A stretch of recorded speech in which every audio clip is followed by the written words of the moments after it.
ఆదాయ భాగవత రేకుల పైన స్లాబ్ వేయద్దురు కానీ కొద్దిగానైనా ఎంతైనా మీరు తోసింది దేవుడు ఇస్తాడు. దాన్ని బట్టి మీరు స్లాబ్కి నిర్ధారణ చేసుకోండి, రేకులు కాదయ్యా అని వాళ్ళు 2 సార్లు చెప్పారయ్యా. అప్పుడు అయినా నేనేంటంటే నాకు మా కింద గృహం ఇచ్చాడు దేవుడు, మళ్ళీ పైన కాడ కావాలా, మనకు 2 గదులు అయితే చాలు కదా అనే ఆలోచనతో మేము అనుకున్నాం. అయితే దేవుడి చిత్తాన్ని బట్టి ఆత్మీయ తల్లిదండ్రులు ప్రార్థన చేయబట్టి దేవుడు ఈ గృహాన్ని ఏర్పాటు చేశాడు. అయితే అప్పుడు ఆ ధన సాయం కూడా మాకు ఎంత కొత్తగానే ఉందండి. కావాలన్నా ఎప్పుడు కూడా మెటీరియల్కి ముందుగానే దేవుడు సిద్ధపరిచాడు. ఎప్పటికప్పటికి దేనికి కావాలన్నా ఏ మెటీరియల్ కావాలన్నా దేవుడే సిద్ధపరిచాడు. ఎప్పుడు కూడా నేను ఫోన్ చేసి అడుగుతున్నా, అయ్యా మా ఇల్లు ఆగిపోతుంది, వర్షాలు పడుతున్నాయి, మెటీరియల్ అందట్లేదని. ప్రార్థన చేద్దాం అయ్యా, అది ఏమవుతుందో శుభ్రంగా జరిగిపోతున్నారు. అలాగే జరిగిందండి. తొందరగానే కడతాం జరిగిందండి. ఎక్కువ టైం కూడా పట్టలేదు ఈ గృహం కడతానికి. అప్పుడు సమస్తం దేవుడే ఇచ్చాడండి. నాన్నగారు అప్పుడు ప్రార్థన చేసి పునాది వేసినప్పుడు ఇక వెంటనే జరిగినాయి పనులన్నీ. మొత్తం సమస్తం దేవుడే ఇచ్చాడు. ప్రార్థనలో ఉండబట్టే ఈ గృహం దేవుడు ఇవ్వడం జరిగిందండి. మాకైతే పైన కట్టుకోవాల్సిన అంత అవసరం కాదు కదా, కింద రూమ్లు ఉన్నాయి, ఇల్లు ఉంది, అది ఉన్నాయి అని మేము ఆలోచిస్తూ ఉన్నాం. ఆ పైన ఏదో కొద్దిగా వేసుకుందామని అనుకున్నాం పిల్లలు మేము. అయినప్పటికీ ఇక దేవుడు ఏర్పాటుని బట్టి నాన్నగారు అమ్మగారు ప్రార్థన బట్టి ఈ గృహాన్ని దేవుడు ఏర్పాటు చేసి ఇచ్చాడండి. అప్పటి నుంచి ఈ గృహదానం జరుగుతుంది. ధనసాయం సమృద్ధిగా ఇచ్చాడు. మొత్తం పని అంతా దేవుడే జరిగించాడు. అప్పుడు మాదంటూ ఏం లేదండి. మేమైతే అప్పుడు పనులు అయితే మాకు చాలా ఉండేవి, అయినా మేము చేసుకోలేకపోయాం. దేవుడి చిత్తాన్ని బట్టి అట్లా నీరసం వచ్చేది ఒక్కోసారి అసలు ఈ పనులు చేస్తుంటే. అయినప్పుడు కూడా దేవుడు శక్తిని ఇచ్చాడండి. అలాగే పని అంతా దేవుడు సమస్తం సమకూర్చాడు, మెటీరియల్ ఇచ్చాడు, ధనసాయం ఇచ్చాడు, సమస్తం గృహం కట్టించాడు దేవుడి చిత్తాన్ని బట్టి. అంటే మనం క్రీస్తు అనే సంవత్సరం ఉండబట్టే ఆ కార్యం జరిగిందండి. ఇల్లు కడతానికి మాకు అయితే ఈ గృహం కడతం జరిగిందండి. మా పెద్ద అబ్బాయి కూడా వివాహం కూడా అదే సంవత్సరం జరిగిందండి. డిసెంబర్ 9వ తారీఖున మళ్ళీ ఈ 2వ తారీఖు నవంబర్ నుంచి మళ్ళీ డిసెంబర్ 9వ తారీఖు మా పెద్ద అబ్బాయికి వివాహం. అప్పుడు దేవుడు క్షేమంగా వివాహం సమకూర్చాడు. అప్పటికి వివాహం కూడా సంతోషంగా జరిగించాడు. దాన్ని బట్టి మా పిల్లల చదువుల్లో కానీ ఉద్యోగాల్లో కానీ దేవుడు ఎంతగానో కాపుదలించాడు. మేమంటే ఏమి చేయలేము. మేమైతే నాకైతే చదువు అసలు లేదు, అసలు అక్షరం మొక్క లేదు. నేను అసలు ఫోన్ కూడా చేయలేను పక్క వాళ్ళకి ఏమైనా ఫోన్ వచ్చినా. అలాంటప్పుడు మా పిల్లలు మంచి ఉన్నతమైన చదువుల్లో దేవుడు వాళ్ళకి ఇచ్చి జ్ఞానాన్ని బట్టి ఆత్మతల్లిదండ్రుల ప్రార్థన బట్టి దేవుడు అంత జ్ఞానం ఇచ్చి ఆ బిడ్డలను అలా చదివించాడండి. నాన్నగారు గారు ప్రార్థన చేస్తాను. అప్పుడు ఆ యూఎస్ వెళ్ళేటప్పుడు కూడా అయ్యా దేవుడు చూపిస్తున్నాడు, ప్రార్థన చేద్దాం, ప్రార్థన చేస్తే దేవుడు వాగ్దానం ఉందనే ఉద్దేశంతోనే దేవుడు అయ్యా నాన్నగారు కూడా చెప్పారు, మాకు బలపరిచారు. దాన్ని బట్టి దేవుడు కూడా సంవత్సరం కావాల్సిన సిద్ధపరిచాడు. ఆ బిడ్డను ప్రార్థన చేసి అయ్యగారు నాన్నగారు ఇంకా చావులు తీసుకెళ్ళి ఫ్లైట్ ఎక్కితం కూడా జరిగిందండి. అయ్యా మాకంటే అసలు ఎయిర్పోర్టే తెలియదు అప్పటికి, అసలు ఎటు ఏంటో కూడా తెలియదు నాకైతే. అప్పుడు నాన్నగారు అమ్మగారు వాళ్ళు కారు తీసుకుని అప్పుడు ఆ రైతులు అక్కడ ప్రార్థన చేసుకుని అక్కడ ఉండి మేము పొద్దున్నే వెళ్ళి అక్కడ ఆ బిడ్డలో వెళ్తాం జరిగిందండి. అయ్యాల అప్పటి నుంచి దేవుడు ఆ బిడ్డను కూడా ఎంతగానో కాసి కాపాడాడండి. ఇప్పుడు వరకు ఆ బిడ్డ ఉన్నత స్థానాలు నిలబెట్టాడు. చదువుల్లో కానీ ఉద్యోగాల్లో కానీ ఆ బిడ్డకు తోడుగా ఉన్నాడు. మా కోడలికి కూడా ఆ బిడ్డ మనం వచ్చే ప్రయాణం కూడా తోడు మా అబ్బాయికి ఆ బిడ్డ కూడా ఈ గురక్కోవటానికి ఇది సిద్ధపరిచాడండి. మేమైతే ఒకళ్ళు ఒక పిల్ల ఉండేవాడు కాదు. ఈ కింద గృహాలను జరిగించినా పైన ఇక్కడ ఈ గృహాలను జరిగించినా ఇప్పుడైతే మా పిల్లలందరూ మేము అందరం ఉన్నామండి. అందరినీ సిద్ధపరచండి ఈ కోటానికి. ఆత్మీయ తల్లిదండ్రుల ప్రార్థన బట్టి మాకు ఈ కార్యాలు చేశాడండి దేవుడు. మాకు ఎన్నో మేలు చేశాడండి. అయితే 2 సంవత్సరాల కింద అయితే నా భార్యకు బాగా బలహీనత వచ్చింది. నాన్నగారు చెప్పారండి, అప్పటికి 3 నెలలు ముందు చెప్పారు బలహీనత వస్తుందని. చెప్పినప్పుడు మనకి తెలియలేదండి. తెలియకపోతే మేరీ అనే అమ్మాయి మీద కీడు ఉందని చెప్పారు కానీ మనకు తెలియదు. ప్రార్థన చేస్తున్నాం అయినా. అయితే క్రమక్రమాన అప్పటికి బాగా నీరసం వచ్చేసింది. నీరసం వచ్చేసినప్పుడు ఇక బాగా హాస్పిటల్కి కడ పెడతాం జరిగిందండి. అప్పుడు నాన్నగారు అమ్మగారు చెప్పినప్పుడు ప్రార్థనలు చేశారు, సేవకులు చేశారు. ఈ రోజులు సంఘం ప్రార్థన చేయమంటే ఆ బిడ్డ అయ్యాలు బతికిందండి. లేకపోతే అసలు ఆ టైంలో బతికాల్సిన పరిస్థితిలో లేదండి. బాగా నీరసం అయిపోయింది. దేవుడు చెప్పి ఆ బిడ్డను బతికిచ్చాడు. సంఘం ప్రార్థన ఉన్నబట్టి క్రీస్తు అనే శ్వాసలు ఉండబట్టి సంఘం ప్రార్థన బట్టి ఆత్మతల్లిదండ్రుల ప్రార్థన ముందు తెలియపరిచారు కాబట్టి ఆ బిడ్డ ఆయాలు అట్లా బతకడం జరిగిందండి. మాదంటూ ఏం లేదండి. మా 2వ అబ్బాయి కానీ చిన్న అబ్బాయి చదువుల్లో కూడా ఆ బిడ్డ తోడుగానే ఉంటున్నాడు. దేవుడు మా కాడ ఎన్నో గొప్ప కార్యాలు చేశాడు. కింద పాడి పశువులనైనా పంట చెల్లనైనా దేవుడు సమృద్ధినిస్తున్నాడండి. అలాగే మొన్న ఎంత అంటే వారం రోజులు లోపేనండి, నాకు వారం అయితే గుర్తులేదు కానీ ఇదే టైం అండి, ఇంచుమించు 10 నిమిషాలు అటు ఇటు, పావు గంట 10 నిమిషాలు అటు ఇటు ఇదే టైం, ఇదే సమయం టైంలో ఇలాంటి రేత్రి కూడా కోళ్ళు ఉన్నాయి మాకు అక్కడ దొడ్లు అక్కడ పాకలు. అయితే తాసిపోవండి బాగా బారెడు ఉంది, మంచి వయసులో ఉంది. అయితే 2 కోళ్ళు పొదుగుతున్నాయండి. గుడ్లు పెడితే ఇదేసాం అక్కడ ఏంటంటే టైర్ వేసాం గోనేసి. దాంట్లో చేరేసింది. అయితే నేను మరదలు గారు పిల్లోడొస్తే నేను బస్సు ఎక్కిద్దామని చెప్పి సెంటర్‌కెళ్ళా. కోళ్ళు బాగా బెదిరినాయని వీళ్ళు వెళ్ళి చూసారు. అంటే ఇక్కడ ఆర్మీ డాక్టర్ గారు ఉంటారండి మాకు ఇంటి దగ్గర కొంచెం పని చేసుకుంటాడు ఆయన బయట. ఆయనొచ్చి కోళ్ళు బెదిరినాయండి అని చూసాడంట. చూస్తే గబుక్కున తీసాడంట కోడిని కొట్టుకుంటుందని. తీసేదానికి లోపల పాము కనపడుతుందంట. గబుక్కున పరిగెత్తుకుని వచ్చేసాడు. వచ్చేసి నేను సెంటర్‌లో ఉన్నా ఫోన్ చేశారు. ఫోన్ చేస్తేనే మా ఆవిడ గారు ఆయన ఫోన్ చేశారు అర్జెంట్‌గా వచ్చామని. నేను వచ్చేసరికి చక్కగా రౌండ్ తిరుగుతుందండి అది. కొడతానికి అలిం కాదు. బారెడు పైన ఉంది, బాగా పడిగిప్పేస్తుంది, పైకి లేచేస్తుంది. అయితే అంతంత మాత్రం అయితే దేవుడి చిత్తాన్ని బట్టి దాన్ని కొడతం జరిగింది కానీ, లేకపోతే ఈ టైంలో అర్ధరాత్రి ఇక్కడ పావును కొడతామంటే మన పని అయితే అయ్యే పని కాదండి. దేవుడు ఆ టయానికి దాన్ని అలా కొట్టేదానికి దానికి మనకు శక్తినిచ్చాడు, తెలివినిచ్చాడు, దాన్ని చంపడానికి సహాయం చేశాడు దేవుని నామాన్ని బట్టి. అవి ఎప్పటికప్పటికే అమ్మగారు నాన్నగారు వాళ్ళు ప్రార్థన చేస్తూనే ఉంటారండి మా గురించి. ఏంటంటే చెట్లు ఇవన్నీ ఉంటాయి, నేను చెబుతూ ఉంటా. అయ్యట తాజుపనులు కానీ పురుగు పుట్ట వస్తున్నాయండి ప్రార్థన చేయండి అయ్యా అని చెబితే చేద్దామయ్యా ఏం అవదలే అంటానే ఉంటారు. మేము చెబుతా ఉంటాం, ప్రార్థన చేస్తారు. దాన్ని బట్టి అట్లా ప్రార్థన చేయమట్టి అది అలా జరిగింది కానీ, లేకపోతే ఈ టైం రేత్రి పూట మనం తాజుపని కొట్టలేమండి. అది ఏ విధంగానే మీదడిపోవచ్చు. దాన్ని కొడుతుంటే అది పైకి లేగుతుంది బంతిలాగా కర్ర కొడుతుంటే.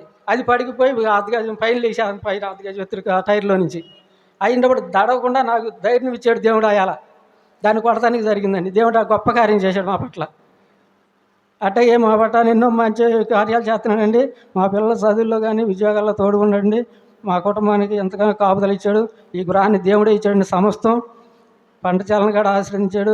పశువుల్లో తోడుగా ఉన్నాడు. మా గృహాల్లో మమ్మల్ని క్షేమంగా ఉంటున్నామంటే ఈ రకంగా దేవుడు నిలబెట్టండి. క్రీస్తు సంశ్వాసం ఉండమట్టేనండి. ఆత్మదండి ప్రార్థన ఉండమట్టే మేము ఇలా నడుస్తున్నామండి. అయితే ఇప్పుడు మాకు ఎన్నో మేలు చేశాడండి. ఇంకా ఇంకా మా బిడ్డలకి ఇంకా ఉద్యోగాల్లో తోడుగా ఉండాలని, ఆ బిడ్డల ప్రయాణంలో తోడుకున్నప్పుడు క్షేమంగా తీసుకొచ్చాడు. మళ్ళీ ఆ బిడ్డలు క్షేమంగా ఉద్యోగాలకు సిద్ధపడడానికి వెళ్ళేటప్పటికి తోడుగా ఉండాలని మా కుటుంబం గురించి మా గురించి మా భార్య ఎంతో బలహీనతగా ఉంటుందండి. మరి మొన్న ఈ మధ్యన 6 రోజుల కింద కూడా హాస్పిటల్కి వెళ్తే ఏమీ లేదని చెబుతున్నారంట. టెస్టులు చేస్తే అమ్మగారు చెప్పింది అయాలు వెళ్ళారు ముచ్చులుగుండి వచ్చినప్పుడు. అమ్మ ఏం వదలు ఒకసారి చూపించురమ్మంటే ఏమీ లేదని చెప్పారంట టెస్టులన్నీ చేసి. అయినా నాకు కొద్దిగా పొట్టలో ప్రాబ్లంగానే ఉంటుందని చెబుతుంది. అది దాని గురించి ప్రార్థన చేస్తారని, అది కూడా తగ్గిపోవాలని ఆత్మతల్లిదండ్రులు మిమ్మల్ని అందరినీ వేడుకుంటున్నానండి. ఈ చిన్న ప్రార్థన దేవుడు చిన్న సాక్షి దేవుడు దేవుని కాక. ఆత్మీయ తల్లిదండ్రులకి మీ అందరికీ నా వందనాలండి. అదే ఇది గృహకోటం అండి. అయితే దేవుడు ఇచ్చిన గృహమేనండి. మాకు ఆత్మీయ తల్లిదండ్రులు ప్రార్థన వల్ల మాకు ఈ గృహం ఏర్పడిందండి. లేకపోతే మేము కట్టే స్తోమత మాకు లేదండి. అసలు ఆ పిల్లల చదువుల్లో కానీ దేవుడు ఎంతగానో తోడుగా ఉన్నాడండి. ఆ అయ్యగారు అమ్మగారు ప్రార్థన లేకపోతే అసలు మేము లేవండి ఇక్కడ. మేమైతే ఎంతో బలహీనతగా ఉంటున్నామండి. అసలు చాలా బలహీనత అండి మాదైతే. దేవుడు మమ్మల్ని ఎంతగానో అసలు చాలా బలహీనతల నుంచి మమ్మల్ని విమోచిస్తున్నాడండి. దేవుడే కావలసి కాపాడుతున్నాడండి. ఆత్మీయ తల్లిదండ్రులు ప్రార్థన మేము దేవుడే మమ్మల్ని రక్షిస్తున్నాడండి. ఈ గృహంలో అయితే మేమైతే అసలు ఈ గృహంలో మేము ఉండే పరిస్థితి కాదండి. దేవుడికే తెలుసు అంతాను. ఆ బిడ్డలకు కూడా చాలా బలహీనత పడతారు పిల్లలు కూడా. వచ్చినప్పుడు 4 రోజులు ఉంటా కూడా మనశ్శాంతిగా ఉండలేకపోతున్నారండి పిల్లలు కూడా. మీరు అందరూ ప్రార్థన చేస్తారని నేను వేడుకుంటున్నాను. బిడ్డలను కూడా దేవుడు తీసుకొచ్చాడండి, క్షేమంగా తీసుకొచ్చాడండి. పెద్ద అబ్బాయిని కోడల్ని మా అబ్బాయి వాళ్ళని కూడా తీసుకొచ్చాడండి దేవుడు. కూటంలో కలిపాడండి దేవుని స్తోత్రం అండి. దేవుడైతే మాకైతే అసలు ఎన్నో మేళ్ళండి, చెప్పలేని మేళ్ళండి దేవుడు చేసిన కార్యాలండి ఇది అంతాను. ఈ గృహం కడతాక కూడా అయ్యగారు అమ్మగారు ప్రార్థనేనండి. మాదేంటి ఏది లేదండి.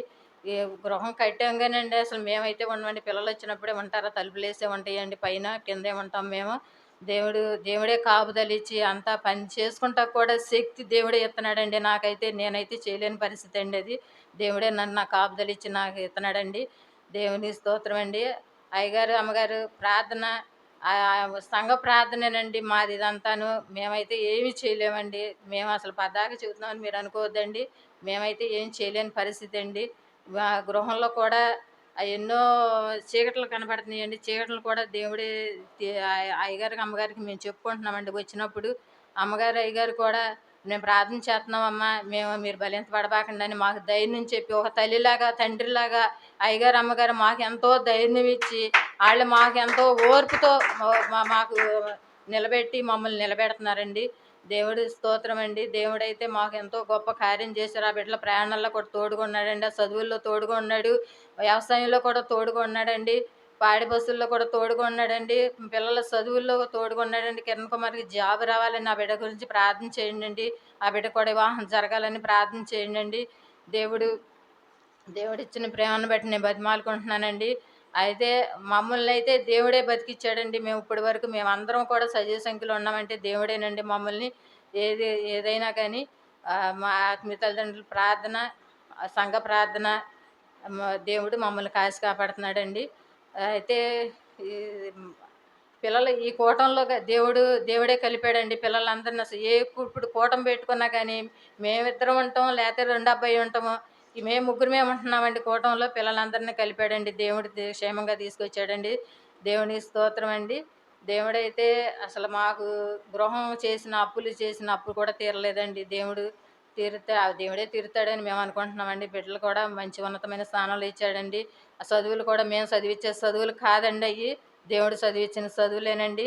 ఆ దేవుడైతే మేమైతే ఆ బిడ్డలు అంత చదువులు చదువుకున్నా కానీ ఇంటికాడ ఏ పని ఉండా ఆ బిడ్డలే చేసుకుంటారండి. వాళ్ళ నాన్నతో కూడా సంబంధం లేదండి. గేదెల పనులు కానీ, వ్యవసాయం పనులు కానీ అన్నీ కూడా ఆ బిడ్డలు మేము చదువుకున్నాము, ఈ పని చేయలేము మేము అని అన్న మాట కూడా అనరండి. అంత హోదా కూడా ఉండదండి ఆ బిడ్డలకి. ఆ పని అంతా కూడా ఆ పిల్లలే చేసుకుంటారు. గేదెల పనేంటి, ఇంకో పనేంటి, గడ్డి కోసుకొత్తడం ఏంటి, ఆ పని మొత్తం అన్నీ కూడా ఆ బిడ్డలే చేసుకుంటున్నారండి.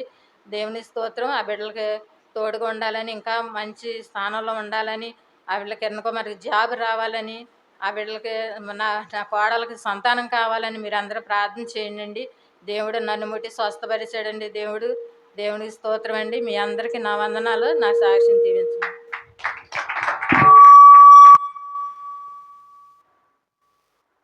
మీ తండ్రి గారికి, తల్లి గారికి కూడా మీ అందరికీ వందనాలు. మేము ఫస్ట్ గృహం కట్టినప్పుడే కలిసామండి ఈ గృహకూటానికి. దేవుడి దయ వల్ల, దేవుడి చిత్తం బట్టి ఇప్పుడు కలవగలిగామండి. దేవుడు మా ప్రయాణాల్లో తోడుగున్నాడు. మా మా అమ్మకి, నాన్నకి వాళ్ళకి ఎంతో అనారోగ్యంగా ఉంటున్నా కూడా బలం ఇచ్చి, శక్తి ఇచ్చి వాళ్ళకి ఆరోగ్యంగా నిలబెడుతున్నాడండి ఎప్పటికప్పుడు. అవి ఏమన్నా ఇబ్బందులు వచ్చినా కూడా ఆరోగ్యపరంగా అవి సీరియస్ అవ్వకుండా ఆత్మీయ తల్లిదండ్రుల ప్రార్థన బట్టి దేవుడు దయ చూపించి వాళ్ళకి ఆరోగ్యం ఇస్తున్నాడండి. మా ఫ్యామిలీలో అందరినీ దేవుడు మంచి కృప ఇచ్చి నడిపిస్తున్నాడండి.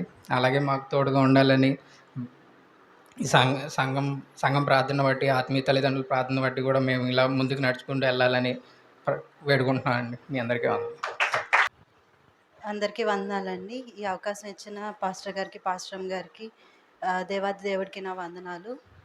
ఇదే మొదటిసారండి నేను కూటానికి కలవడం. దేవుడి దయ వల్ల మేమందరం కూడా కుటుంబంగా ఈ సంవత్సరం కలవడానికి దేవుడు ఎంతగానో సహాయం చేశారు. అలాగే మా ప్రయాణం అంతట్లో కూడా దేవుడు ఎంతగానో మాతో తోడుగా ఉండి మమ్మల్ని ఇంత దూరం ప్రయాణంలో ఏ ప్రాబ్లం కూడా రాకుండా మమ్మల్ని దేవుడు తీసుకొచ్చాడండి. దాన్ని బట్టి దేవుడికే వందనాలు. అలాగే మా పేరెంట్స్‌కి కూడా చాలా హెల్త్ ఇష్యూస్ వచ్చాయి. అందులో కూడా దేవుడు ఎంతగానో హెల్ప్ చేసి ఇద్దరిని కూడా స్వస్థపరిచాడండి. వాళ్ళకి చక్కని ఆరోగ్యాన్ని కూడా దేవుడిచ్చాడు. అలాగే అత్తయ్యని, మామయ్యని కూడా దేవుడు ఎంతగానో కాచి కాపాడి వాళ్ళకి చక్కని ఆరోగ్యాన్ని దయచేస్తున్నారండి. అలాగే మాకు కూడా అక్కడ ఏ హెల్త్ ఇష్యూస్ కూడా రాకుండా క్లైమేట్ అంతా కూడా మేము అడ్జస్ట్ అవ్వడానికి కూడా దేవుడు ఎంతగానో హెల్ప్ చేస్తున్నాడు. అందుని బట్టి దేవునికే వందనాలండి. వచ్చిన మీ అందరికీ కూడా నా వందనాలు. ఇది నా సాక్ష్యం. చెప్పడం మర్చిపోయాను. నాకు నా భర్తకి కూడా చక్కని ఉద్యోగాలు దేవుడు దయచేశాడు. అందుని బట్టి కూడా దేవుడికే వందనాలు. అమ్మగారికి, అయ్యగారికి మీ అందరికి నా వందనాలండి. ఇది ఏంటి కింద ఇల్లు కట్టేటప్పుడే మాకైతే తెలియదు కదండి. పైన ఇల్లు కట్టేటప్పుడు మేము కొద్దిగా చూసాము. అంటే ఇక ఇల్లు కట్టడం అనుకుని కట్టింది కాదు. సో అది కట్టేటప్పుడు అంటే ప్రీ ప్లాన్డ్‌గా అయితే ఏం లేదు. సడన్‌గా అనుకుని కట్టింది. సో అది జరిగేటప్పుడు రోజు రోజుకు ఏదో లోటో, లేదంటే ఏదైనా ఇబ్బందో, లేదంటే మనుషులు రాకో ఏదోటి అలా జరుగుతూ ఉండేవి. నాకైతే ఫస్ట్ టైం చూడడం ఇలా దగ్గరగానే. సో అది జరిగేటప్పుడు మార్నింగ్ పొద్దున నాన్న జరిగేది. సాయంత్రం ఏదైనా ఇబ్బందంటే ఆయన ప్రార్థన చేసుకునేవాడు. పొద్దున్నే మామూలుగా జరిగిపోయేది. అంటే 3 నెలలు ఇలా కట్టడం అనేది నాకు తెలిసి కష్టమైంది. సో, ఏ ఇబ్బంది లేకుండా జరిగిపోయిందండి. సో, అంటే ఆయన దేవుడు చూపించిన దాన్ని బట్టి, అమ్మగారు, నాన్నగారు చెప్పిన దాన్ని బట్టి, మా అమ్మ, నాన్న పాటించిన దాన్ని బట్టి శుభ్రంగా ఏ ఇబ్బంది లేకుండా శుభ్రంగా జరిగిపోయిందండి.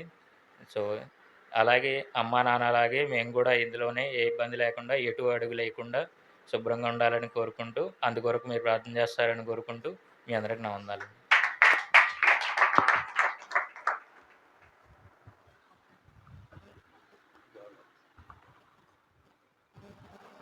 దేవునికి స్తోత్రం. చిన్న ప్రార్థన చేద్దామండి. మహాగణుడివి, కృపామేడు, ప్రేమగా లేవా నీ పాదాలకి వేలాది కోట్లాది స్తుతులు స్తోత్రం. ఇదిగో నీ ప్రియబిడ్డలు చెప్పిన చక్కని సాక్ష్యమును మీరే దీవించి ఆస్వాదించాను ప్రభా. రాబోయే కాలం ఇంకను ఘనంగా నీ బిడ్డలను బలపరిచి ఘనపరి సహాయం తెచ్చి ఇదిగో శిలువరాజు గారిని ఆయన భార్య బిడ్డలను దీవించి ఆస్వాదించను. మన ప్రభువును రక్షకుడైన యేసుక్రీస్తు వారి అతి పరిశుద్ధ నామమున అడిగి వేడుకుంటున్నాం తండ్రి.